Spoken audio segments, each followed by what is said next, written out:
pleasure of introducing Michelle to everyone. So Michelle is an experienced PR, media and communications professional. She's helped drive growth by increasing customers, sales, web traffic and credibility through strategic management coverage on behalf of her clients. If you don't know, Michelle is actually a mentor at RCL. So outside of this session, you do have her or access to her. Again, use it within reason. But I now have the absolute pleasure to hand it over. Oh, actually, before, I should probably say, if you have questions throughout today, please feel free to pop them in the chat and we will go through them all at the end. Otherwise, alternately, at the end of the session, feel free to unmute yourself and ask away. But go for gold. Thank you. Hi, everyone. Just going to move now. All right. So today's presentation I've called the PR Download, and it's how to 10x your PR for your startup for free. There's lots we can chat about PR-wise, but for all intents and purposes, we want to talk about today what you can do with like the smallest amount of investment of your time and no budget if possible, just for early stage startups. So a bit of background on Bango. We're an Australian PR agency. How I describe what we do to people, because PR is one of those things that a lot of people are really kind of unsure exactly what it is. We get our clients in or out of the media, depending on what's going on. I'm sure you'll see some of the clients over here that have gone through RCL before too. We've landed 20 plus stories in the AFR. That's actually probably quite a lot more now, and secured over 100 national TV spots. So let's jump in. I'm going to share this deck afterwards, and I'll be speaking pretty fast so that we can get through the content. So apologies, but it is on purpose, just so we can hammer through it, and let's chat about it in the end. Okay, the key learning outcomes for today in this presentation are how to use PR to drive your commercial outcomes, how to secure media coverage with the least amount of time and effort, and how to engage with media, and more importantly, how not to engage with media, how to understand what is of interest to the media about your startup, and some free PR tools and templates to get you on your way. So the first one we'll go through is how to use PR to drive commercial outcomes. So this is a bit of an example of Vigo. Does everyone know Vigo? Know that they used to be in, are Vigo still in? No, I think they've scaled a bit more. They're not in the offices anymore. So I used to visit them. I actually met them through River City Labs as well. So you'll see on the right, when you look up Vigo, so imagine you're a VC. You type it into Google. The first thing they're going to do when they hear from you is they're going to Google it. They're going to say, okay, what do other people say about it? And then you can see these articles that we secured for them, that creates that third party endorsement and credibility. So some of the things that are of value of PR for a startup and scale up are Google, like you can see on the right, money, as in to try and create credibility with investment, and also get eyeballs, like investor eyeballs on it. That's a really big one as well. SEO, traffic recruitment as well, and brand awareness.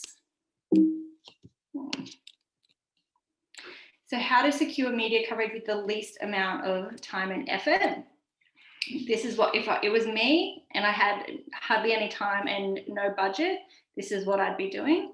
So I would sign up to SourceBottle. SourceBottle is an Australian website, and you can sign up for free, put your email in, and you get 2 emails a day that just have a list of media ops. So journalists go on there and do call outs. Because it's free, there is some rubbish on there, but if you just get into a habit each day of scanning quickly, if there's anything that is relevant for your startup that you can just reply to really quickly, there can be really serious journos sitting behind those callouts. You can't see necessarily who the journo is until you reply and they reply back to you. But we've had loads of media coverage just by building that into part of our day. And it's also a really great way to meet journalists and create relationships as well.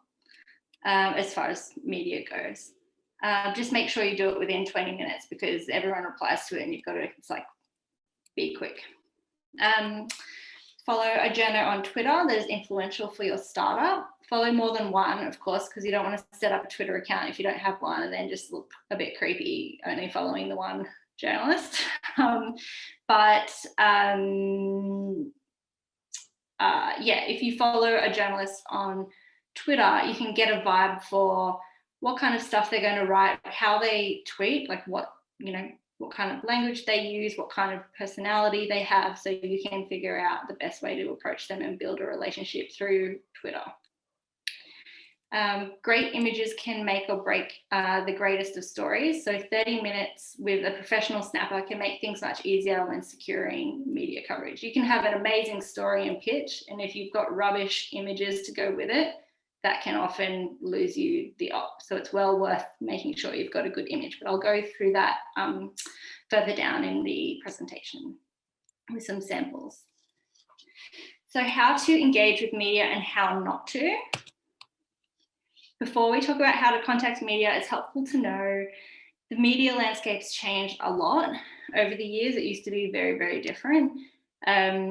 Without going into the why and how, you need to be aware that media professionals are under a lot of pressure to produce more and more content with less and less resources. I saw somewhere the other day that I think news.com.au journalists are potentially getting paid, remunerated based on their engagement, like the clicks on their articles, which is not great news.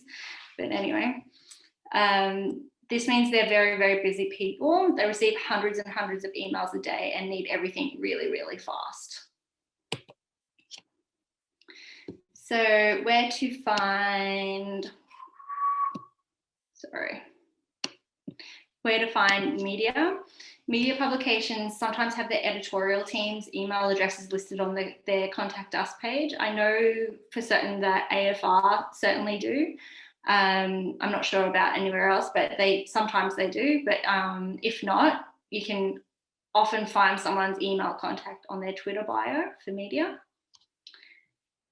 We recommend starting a media contact list, just an average old spreadsheet, and just start popping in different media that you notice, just as whether you're scanning your LinkedIn and reading different articles for your industry or whatever it is, that wherever you find your news and media that you find relevant to your startup for whatever kind of reason, just grab those, the names and publications, and pop it in a spreadsheet. We can also curate media target lists for you if you want as well. And media love Twitter, and I'm going to bang on about Twitter. Does everyone have a Twitter here for your startup? Is everyone unmuted? Is everyone muted? Yeah, no, we don't. I don't have one. Okay, cool. No, definitely not. got one, but we don't use it. Yeah, we've set one up, but we're not active on it. I've actually never used Twitter in my life, so it'd be good to know. Making a comeback. Yeah.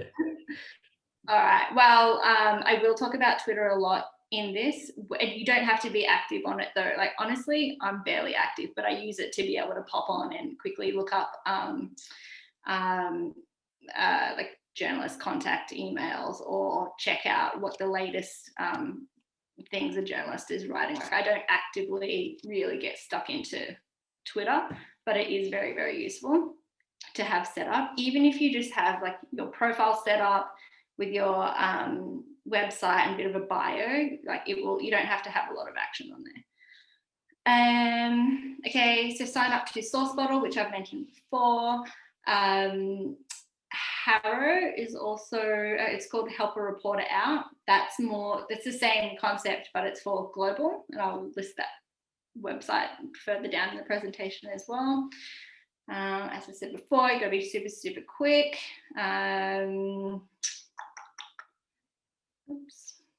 So pitch to a journalist directly. If they are interested, they need to pitch the story to their editor or chief of staff who makes the decision. So just because you might pitch send a story idea to a journalist doesn't mean that they have the final say. They still then have to pitch that to their boss to get the approval to write the story or not. We pitch to chief of staffs directly, but I don't recommend that at all. If you're going to DIY your PR, I would suggest reaching out to a journalist in the first instance. If you can't find your target journalist's email contact, you can try calling the media publication's general reception and asking them for it. That's helpful for specifically TB as well, as a good way to call their reception and ask for such and such's email address. How to actually, sorry. The joys of working from home. It's so good. Okay, sorry, how to contact media. Twitter, again, follow journalists that cover stories in your industry, and you can just start to get a feel for what kind of stories they publish, because then that's going to help you to understand if they write those kinds of stories, what are they going to be interested in about your business? And you can start to slowly engage with them and build some rapport, whether it's throwing them some likes or some retweets, whatever, just build that up over time. What I would do if I didn't have a lot of time to tackle PR in this early stage of your startup, I would pick one key media target. So I would do some, digging around to go, okay, who is a journalist that's writing stuff that would, if they wrote a story about your startup, who would that be? That would really, really help. Like if you could land any story that you wanted in any kind of publication that would really drive outcomes for your startup, who would that one person be? Follow that person on Twitter and then get to know them, like I've said before, and try and start finding a way to build relationships. You can also, you don't have to just email them. So as I've said, their emails, they can have 400 plus emails in their inbox a day. A lot of them just gets like delete. But another way to contact them is actually through their Twitter DMs if they have it open. Some of them have it closed, but some of them do have it open. So still treat that like you would an email. Be really clear in what you're saying. Don't bang on, like really, really direct. I still DM on Twitter as well. So if you are going to email a journalist, treat your email like a silver platter, but with as few plain English words as possible. And I've got some samples I've got like a template further down. Great images are going to hugely increase your chance of securing media coverage. They always have to be 1 to 2 meg in size. Also, don't send anything above the 2 meg in size, because journalists will get really frustrated if you clog up their inbox. And they can't, so I use Google Drive myself, but we also have to have a Dropbox because media don't like to receive their emails their high-res image options in anything but a Dropbox because of security. They're only allowed to use Dropbox generally.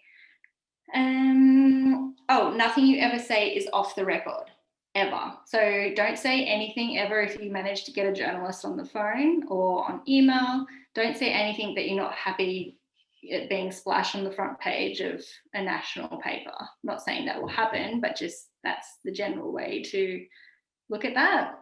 Never say no comment. Instead say, I'll come back to you on that one, is kind of a good way to angle out of any spicy questions. Never BCC more than one journalist at a time. I know it's really tempting because we don't have a lot of time to do this kind of stuff, but if you are going to engage with the media, just don't BCC. Actually, more often than not, their inboxes are actually set up for anything BCC to go straight to junk. Think in sound bites for the interviews you provide to media. You could do a 15-minute interview and 30 seconds is likely to air from that as a part of a bigger package of a story. So you've got to think short, sharp, strong, punchy lines. That's what's going to get aired out of everything you say in a TV interview, unless it's live TV.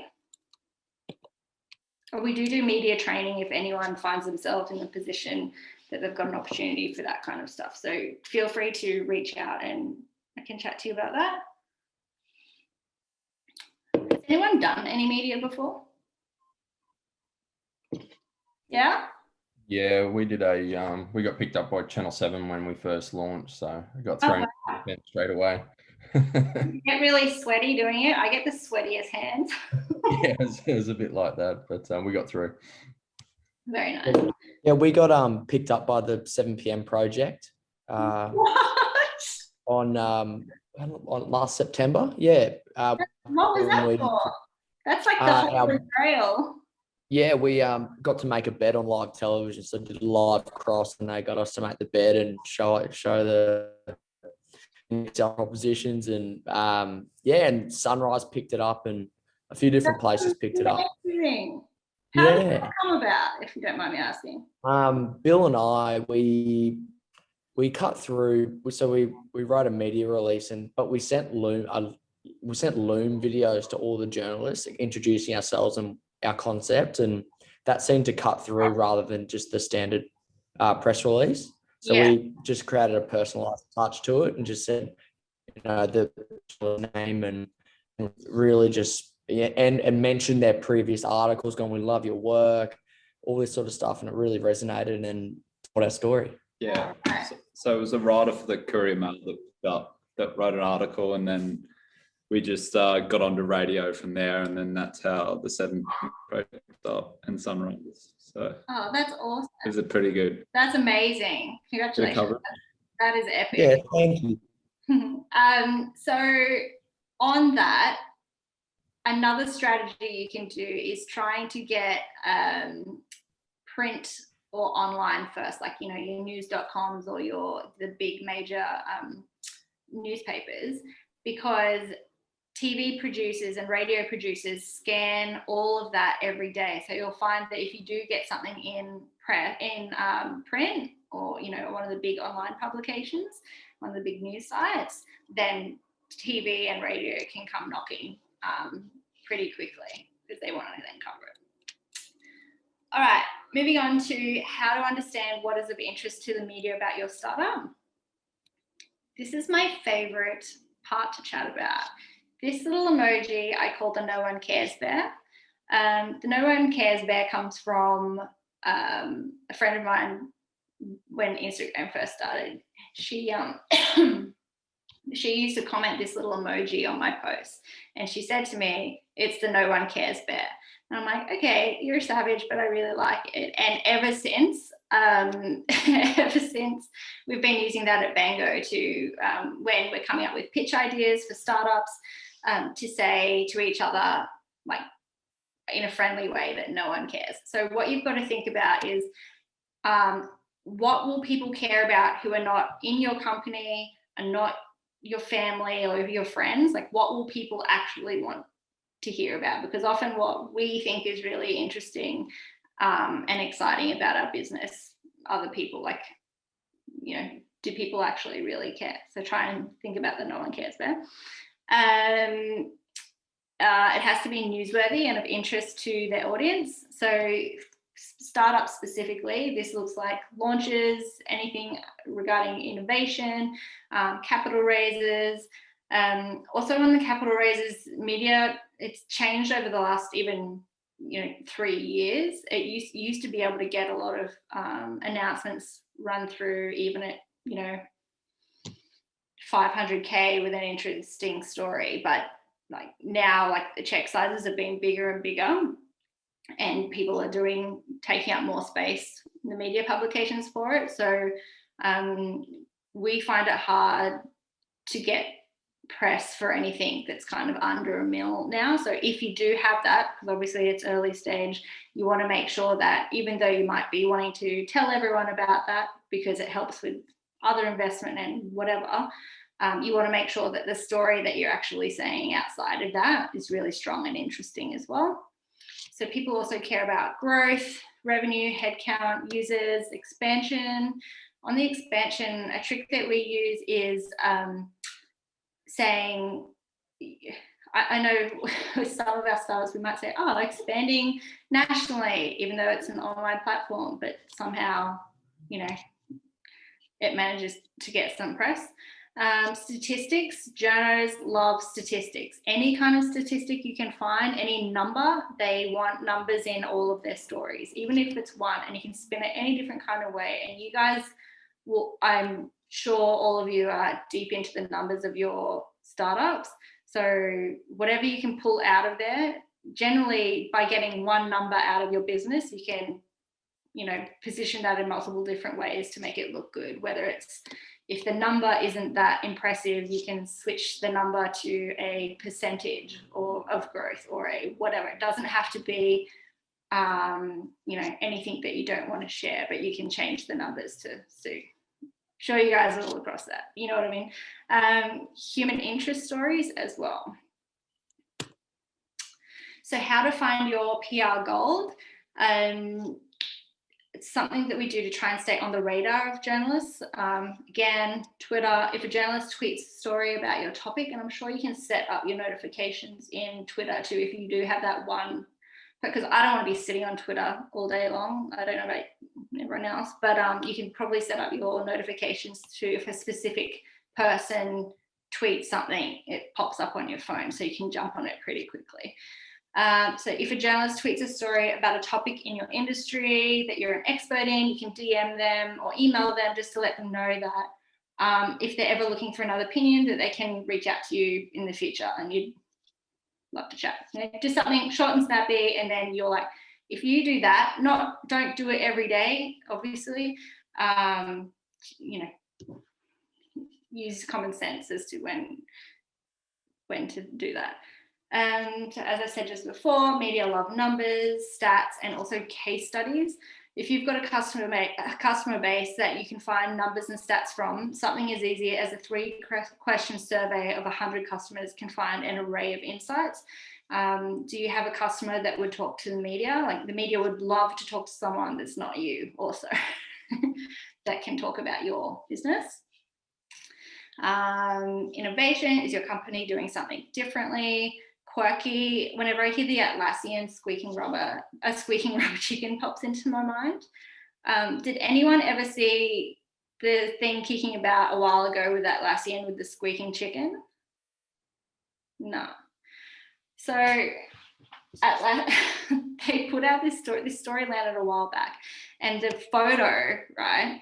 And they are an absolute PR machine. The photo for the story was this like $2 squeaking rubber chicken from a discount store, and naturally I clicked on it to find out what they were talking about and how it had anything to do with Atlassian.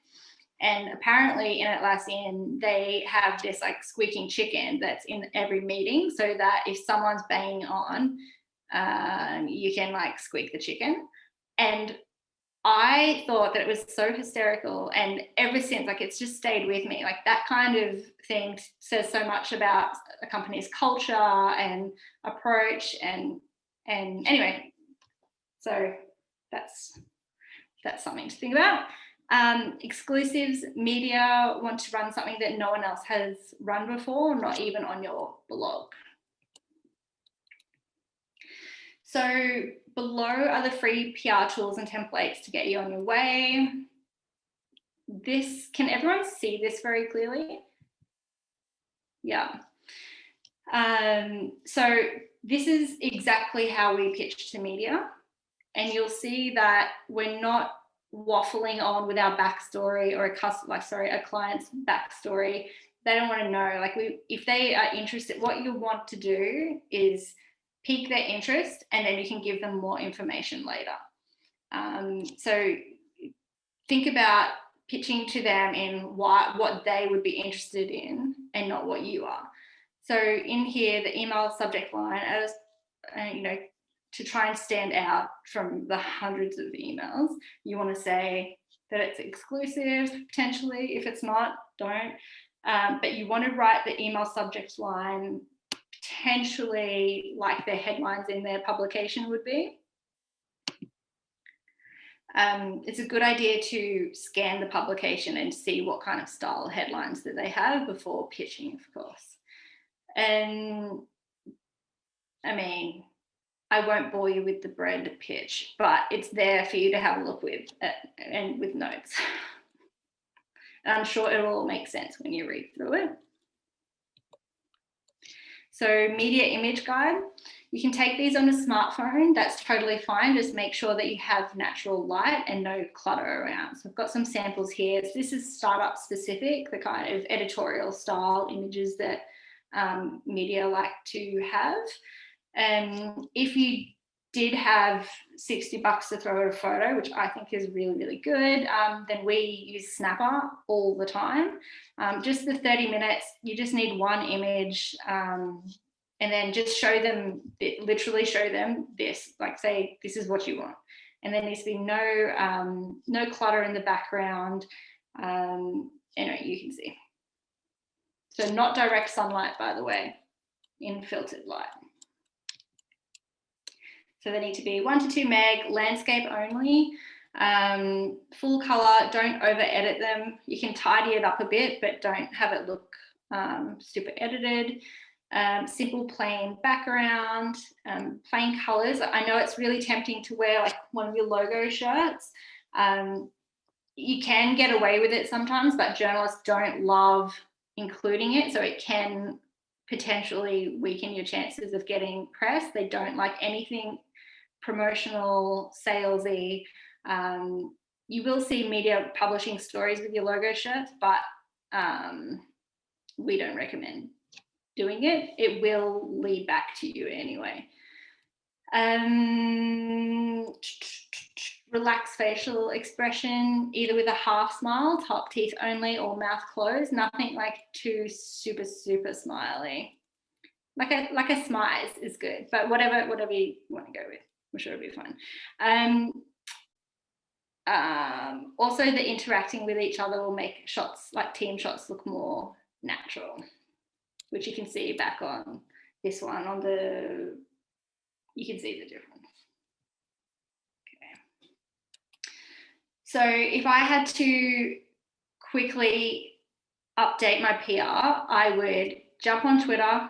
I would sign up to sourcebottle.com.au. If global is your thing and you think that it would help you getting that kind of press already, then the Harrow website as well. But I don't actually look at that at the moment unless I have a client that's doing global press, because it's a lot to scan through the Harrow one. So I generally stick to SourceBottle. Unsplash is great for free high-res images for your content or media if you don't want to take custom photos. So word to the wise, if you are going to do PR, make sure that you treat it with priority, even though you're busy. It may not seem important to you in that moment, but wasting a journalist's time can burn you for literally years. So if you agree to an interview, be on time. That means being early and leave your ego at the door. I'm not suggesting anyone has an ego, but it's just important to be super approachable. Media will like to work with you ongoing if you have genuine insights and can explain complicated concepts in a simple way and you're not arrogant. The concept in a simple way means that even though it might be a journalist that with deep domain expertise, like you should be able to explain things like my 12-year-old daughter can, or my nana can understand what you're talking about. So I think one of the tricks is being as direct with your wording as possible. They still need to write in really direct language. So no $100 words is the goal. So to wrap up, and we're nearly through it. What's the time? Oh my God, 30 minutes. Okay, good. So my top tips for 10xing your PR without spending any budget is not to tell journalists your whole life story in an email pitch. Just tell them what you think that their audience would find most interesting, not what you think is most interesting.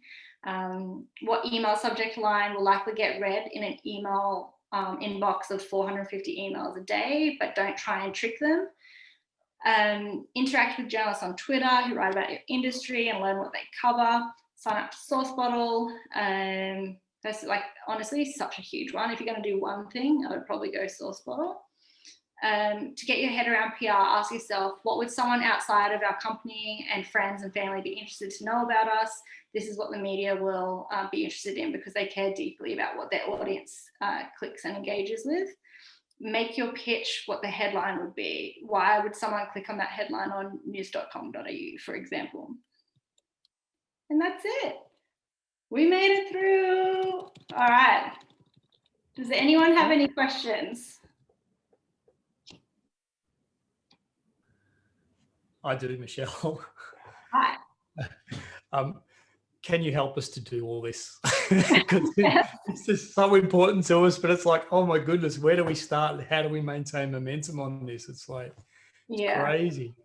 It's a lot, and you can do a lot, but then trying to just, even if you want to chat about going, okay, what are all the options and how can we choose the most effective things to do with your time that you're going to put into it, more than happy to help with that. So I think you can book those sessions through the, do you know, how do you book the sessions? I'm not even actually sure, sorry. I think we've got for you a Calendly link, but I can update that and I'll pop that on Mighty Networks for those that have questions about that. Yeah, thank you. I've got time set aside on Fridays to figure exactly that out, what your options are and what it is that you can harness. I'll take that time. That's great. Thank you. All right. All right. Did anyone else have any questions? This is a really good presentation overall. I think you answered everything. So yeah, can't wait to jump in. It's been a big part of everything you're doing. Pardon? What's that? What did you say? Oh, sorry, can you hear me now? Yeah, it just broke up a bit. It's probably my. Yeah. No, I'm just saying it was an awesome presentation and answered a lot of things. So I guess we've been kind of avoiding PR for a while. It's just seemed so big and so like, oh, where do you start? So I'm pretty excited to just get into it now. It's been awesome.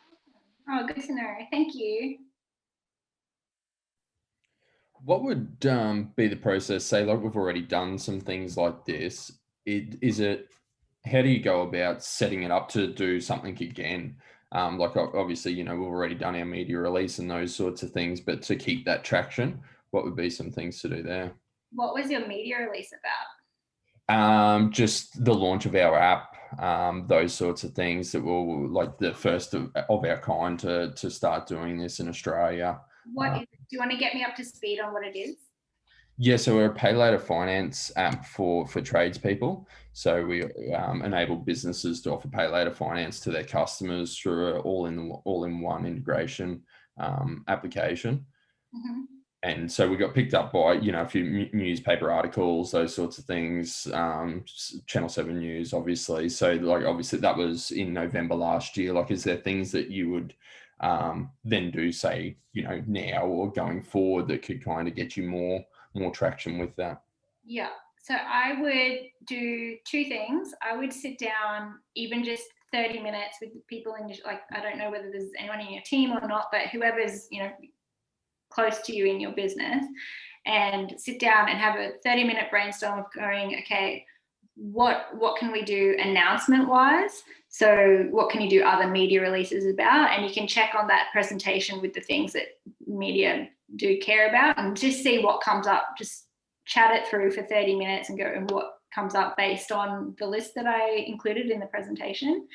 And then I would also definitely keep letting journalists know anything with trade. So whatever's relevant, I would build your little spreadsheet out of different journalists and then just start doing the Twitter thing with them, just saying, oh, I'm available to chat about this next time because what you'll find is that stuff is like planting little seeds throughout your time. If you can build that in, and it can take, I do it in 5 minutes each day. If you build that in, you'll then find that after the space of however long, like people will then start coming to you for comment and starting to get to, and then you'll get bigger and bigger media coverage for it. Yeah, okay then. So potentially, like, if there are new partnerships or something like that you did, they could be things that you would put out to. Yeah, partnerships. The partnerships one is tricky because the general public don't really care unless it's something really interesting. I remember Mad Paws did their partnership with Qantas got heaps of airtime, but that's because their image. The reason they got that was because their image was like literally someone standing holding a dog in front of a plane. So that story, everyone was like, oh, I wanted to write about it because it's a story that with the image everyone wanted to click about. But as far as getting press for other partnerships, you got to find out, like, why does it matter? So the whole no one cares bear thing. So you can still do announcements for partnerships, but make sure there's an element in there of why does this matter? Okay. Yeah. Cool. Or what the benefit is of that, or what the outcomes are, I suppose. Yeah. Cool, thanks. But feel free to book in a session and we can get more specific into some other ideas for you as well to execute. Yeah, for sure. Thank you. No worries. Hey, Michelle, do you consider the whole podcast space and webinars as part of media strategy? Or is that 100%? Yeah, okay. Because we do get approached by that, but it's like, seems like anyone's got a podcast these days, and you've got to be quite selective with who it is and what their audience is, and I guess what their motives are. But so that's something to consider in the overall strategy, yeah? 100%. With podcasts, so whether you're going on a podcast or doing your own podcast, even if it's tiny, what the great thing about podcasts, unless obviously there's big podcasts you can get on that are total game changers, but when you're looking at how everyone seems to have a podcast, what that actually is about is another way to engage in your network and industry that you can then share with your own network, and you can piggyback off there. So in regards to jumping on someone's podcast, even though it might be a small audience, having that specific content that's really rich in value for people that listen to it is really great to be able to share on your own networks, on your LinkedIn, and tag in whoever's relevant for it, and get that extra reach. So a lot of the good outcomes for that kind of stuff is building relationships with key people that that it's a benefit to have relationships with for your startup. That's just a non-salesy way to be able to piggyback off networks, create beautiful, rich content. And also having your own podcast, which just seems so daunting. I know Gerard's got his own podcast. I've been on that before. Gerard Doyle at Ruby Seal Labs. It's a lot. I don't know how to create podcasts, but I definitely see the value in creating one and being able to invite people on your show that you may want to have them across your business, because even quite big people will want to come and be on podcasts, even fresh podcasts, because it's great content for them as well to put in their networks, and they can then look like an expert in their field or whatever. So if you have strategic people, like I'm not sure what it looks like to actually produce. I know there's lots of information out there on how to efficiently create a podcast without it being a total nightmare. But if you had maybe once a year and you had, there's like 12. Oops, you're on mute.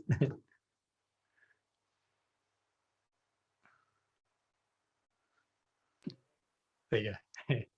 Was that the squeaking chicken? No, I think you just bumped it. That was accidentally me trying to admit someone. She's like, move on from the podcast. Thank you. Anyway, it could be a great way to build strong relationships with people for your startup, is another way of looking at it. Great. Yeah. All right. Fantastic. Thank you. Good. All right. Any other questions?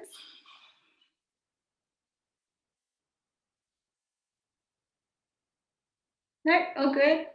Awesome. Well, did you want to wrap it up there? And if anyone else did have any questions at any point, feel free to book a session in with me and we can chat through stuff. Yeah, that would be great. And I've got a copy of Michelle's pack, so I'll make sure to send that out to everyone. But thank you as always. It was very, very helpful. And I'm sure you've given everyone a lot of great tips to get everything off on the right track, although I know most of you are already well on your way. So, perfect. Thanks, everyone. Thanks, everyone. Nice to meet you all. Thank you. Bye.